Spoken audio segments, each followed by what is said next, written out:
Assalamualaikum warahmatullahi wabarakatuh. Yang terhormat Ibu Zudamil Fitriani, SMA selaku dosen pengampu hukum agraria, dan teman-temanku yang berbahagia pada kesempatan kali ini. Pertama-tama, marilah kita panjatkan puja dan puji syukur kehadirat Allah Subhanahu wa taala karena telah memberikan rahmat sehingga kita dapat berkumpul di kesempatan Zoom siang hari ini. Perkenalkan, saya Abdul Kohar dengan NPM 24991000048 selaku moderator. Lanjut. Yang kedua yaitu perkenalkan, nama saya Aulia Zahra Ramadhani dengan NPM 24991000059. Ya, perkenalkan nama saya Jasmine Madina Nisrina Anuha dengan NPM 24991000060. Saya Fardila Ananda Hidayatin dengan NPM 24991000062. Baik, teman-teman, langsung saja kita mulai presentasi pada siang hari ini. Yang pertama akan dipaparkan oleh saudari Jasmine. Silakan. Ya, yang pertama adalah latar belakang. Nah, di Indonesia, Pancasila itu diakui sebagai dasar negara yang mengatur fundamental bagi kehidupan bangsa dan negara. Pancasila memiliki peran penting dalam membuat dan implementasi kebijakan di Indonesia. Selanjutnya ada rumusan masalah. Yang pertama, apa saja nilai-nilai dalam Pancasila yang tercermin pada UU Pokok Dasar Hukum Agraria? Yang kedua, apa saja pokok permasalahan dalam kaitan pada putusan nomor 3064 KPDT 2010? Selanjutnya, tujuan. Yang pertama, penguatan pendidikan dan kesadaran pada nilai Pancasila dalam pokok hukum agraria. Yang kedua, penguatan dan perlindungan akan hak-hak kepada masyarakat adat. Yang ketiga, dapat memahami pengertian sengketa tanah dan penyelesaiannya. Kemudian masuk kepada bab 2 yaitu kerangka teori atau landasan teori. Yang pertama yang dibahas yakni fungsi nilai Pancasila dalam hukum agraria. Nilai-nilai Pancasila menjadi dasar pemerintahan negara Republik Indonesia yang mencakup prinsip keadilan, solidaritas, dan kesejahteraan dalam pengelolaan sumber daya tanah. Adapun Pancasila akan menjadikan pedoman dalam merumuskan dan melaksanakan kebijakan nasional dengan tujuan untuk mencapai keadilan sosial bagi semua. Nilai Pancasila sangat penting menjamin kesejahteraan rakyat Indonesia. Nilai Pancasila terutama pada sila kelima dan sila kedua yaitu mengenai keadilan sosial dan juga kemanusiaan. Selanjutnya, definisi mengenai faktor dan sengketa tanah. Sengketa tanah merupakan permasalahan dari dua orang atau lebih, di mana mempermasalahkan suatu objek mengenai hak atas tanah, di mana terjadi karena adanya kesalahpahaman, perbedaan pendapat, yang menimbulkan akibat hukum bagi keduanya, yang mana akan memperoleh hasil penyelesaian secara administrasi atau administratif yang sesuai dengan ketentuan peraturan yang berlaku pada Undang-Undang Pokok Dasar Hukum Agraria. Kemudian, secara garis besar, adanya kasus tersebut penyebabnya ada beberapa kasus, yaitu antara lain administrasi yang buruk, karena ketidakaturan data yang menyebabkan tumpang tindih mengenai hak kepemilikan atas tanah. Kemudian, kebutuhan tanah yang meningkat, yang mana urbanisasi penduduk dan permintaan tanah yang meningkat sehingga menjadikan penjualan yang sangat berharga dan tinggi. nilai jualnya. Kemudian regulasi yang tumpang tindih, di mana adanya peraturan perundang-undangan yang bertentangan dan menyebabkan adanya multitafsir dan kebingungan pada sistem hukum yang ada. Kemudian kurangnya kepedulian masyarakat, di mana kurangnya rasa pemenuhan atas hak dan kewajiban masing-masing dalam individu sesuai dengan pembatasan yang mana menjadi faktor lingkungan adat. Selanjutnya adalah analisis putusan kasus Mahkamah Agung nomor 3064 KPDB tahun 2010. Latar belakang kasus ini tuh berawal dari sengketa hak atas tanah antara penggugat dan tergugat, di mana penggugat mengklaim bahwa mereka itu memiliki hak atas tanah yang dikuasai oleh tergugat, di mana permasalahan utama itu menjadi awal mula dari persengketaan ini adalah adanya tumpang tindih mengenai klaim atas tanah, yang mana kedua belah pihak, baik tergugat maupun si penggugat, merasa memiliki hak pada tanah yang sama dan mengajukan bukti kepemilikan dalam upaya dukungan klaim mereka. Dari sisi pihak penggugat merasa bahwa hak tanah tersebut berdasarkan kepada bukti-bukti yang ia miliki, seperti memiliki sertifikat tanah maupun dokumen kepemilikan lainnya menyatakan bahwa hak atas tanah tersebut merupakan miliknya. Namun dari pihak tergugat juga mengklaim hak atas tanah yang sama dan mempertahankan adanya status kepemilikan berdasarkan dokumen yang tergugat miliki juga. Dari sinilah ketidakselarasan mengenai kasus pada status kepemilikan tanah ini memicu penggugat untuk membawa ke ranah pengadilan dengan berharap agar dapat mengesahkan klaim atas tanah tersebut melalui putusan hukum.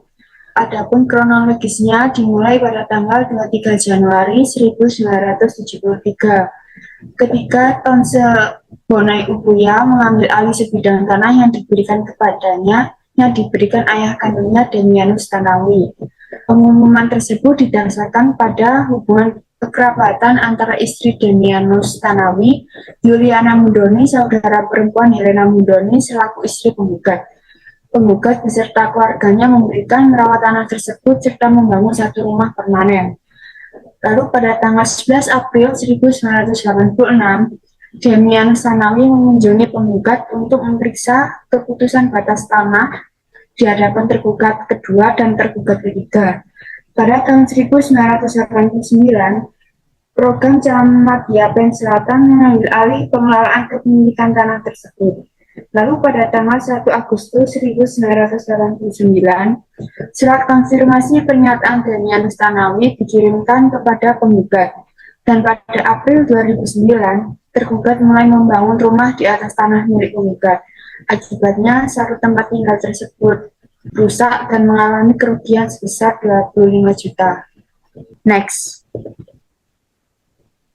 Baik, selanjutnya dasar hukum yang digunakan Undang-Undang Nomor 5 Tahun 1960 tentang Peraturan Dasar Pokok-pokok Agraria atau UPA dalam pasal 19, yang mana mengatur tentang kepentingan pendaftaran atas tanah untuk dapat memberikan kepastian hukum dan pemiliknya, seperti adanya sertifikat tanah yang telah terdaftar yang akan menjadi bukti kuat dalam pembuktian kepemilikan.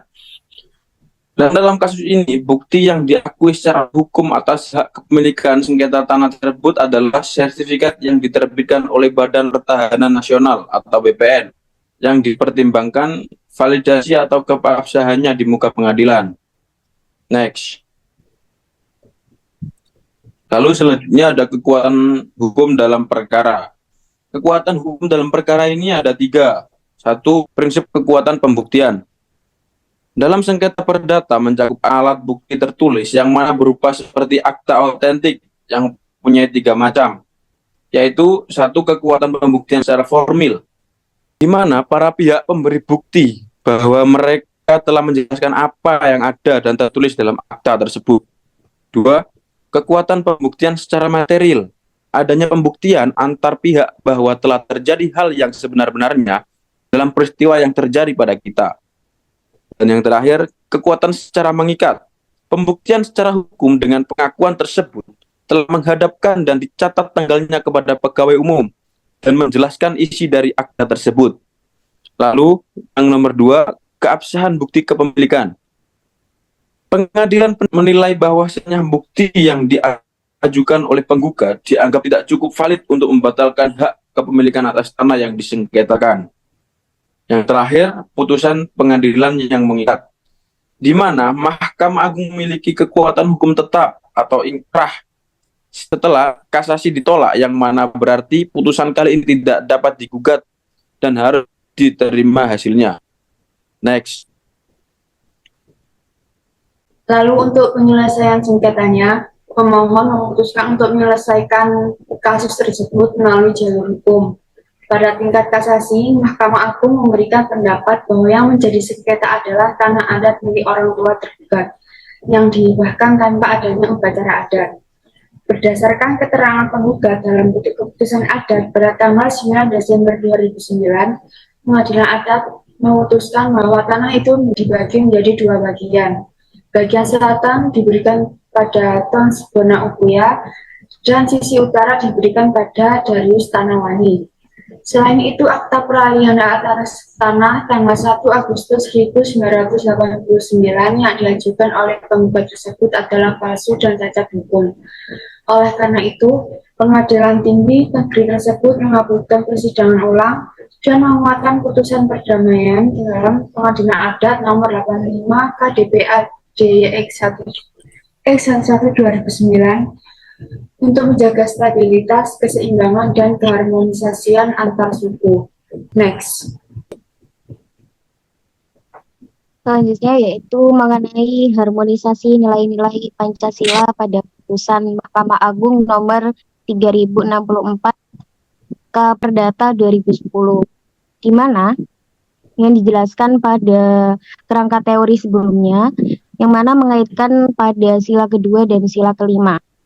Pada sila kedua, pengadilan mempertimbangkan keabsahan tuntutan, hak milik, serta hak para pihak, di mana prinsip keadilan berarti setiap kelompok masyarakat harus memperjuangkan haknya berdasarkan dengan bukti yang sah, di mana penggugat harus UPA, yakni pada pasal 19 mengatur tentang pendaftaran tanah, di mana memberikan kepastian hukum kepada pemilik tanah agar tidak terjadi sengketa. Yang mana keadilan di sini dikaitkan dengan pelaksanaan hak milik yang sah tanpa melanggar hak orang lain. Kemudian untuk sila kelima, yakni keadilan sosial bagi seluruh rakyat Indonesia. Sila ini tercermin pada keadilan dan pendistribusian sumber daya agraria, misalnya tanah yang telah diciptakan dalam UPA, dalam penyelesaian sengketa berdasarkan kepastian hukum dan keadilan sosial. Dalam putusan Mahkamah Agung memerintahkan agar hak atas tanah ditetapkan dengan jelas, agar tidak ada para pihak yang dirugikan.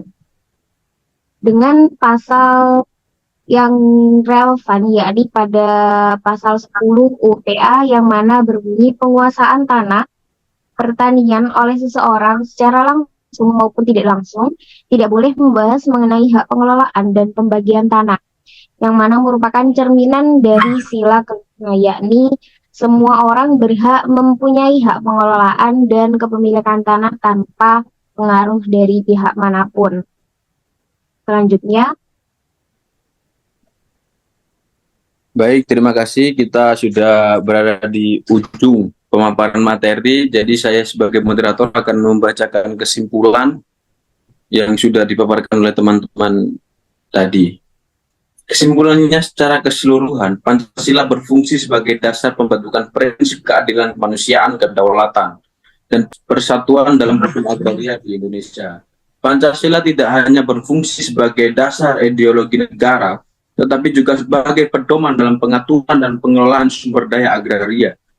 Nilai-nilai Pancasila diimplementasikan dalam aturan UPA untuk memastikan bahwa dalam pengelolaan atas tanah dan sumber daya alam bisa dikelola secara adil, manusiawi, dan untuk kepentingan bersama bagi seluruh masyarakat Indonesia.